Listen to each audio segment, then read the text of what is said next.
నాకు ఒక girl friend ఉంది. మా ఇద్దరి మధ్య మొదట్లోనే ఓ ఒప్పందం ఏర్పడింది.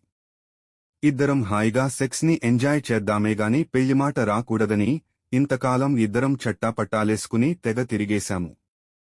సెక్స్లో కూడా బాగా ఎంజాయ్ చేశాము.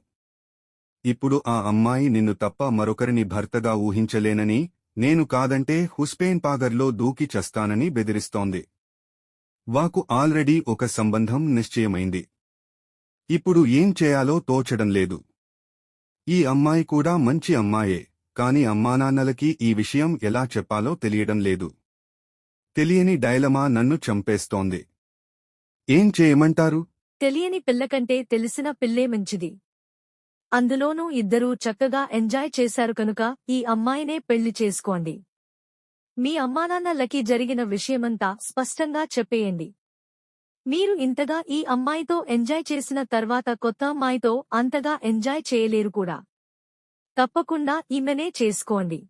మిత్రమా, నేను చేసే వీడియోస్ మీకు నచ్చితే ఒక చిన్న లైక్ కొట్టండి. నా కష్టానికి నేను మీ నుంచి ఆశించేది ఒక్క లైక్ మాత్రమే.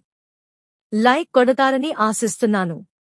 సబ్స్క్రైబ్ చేసుకున్నందుకు ధన్యవాదాలు.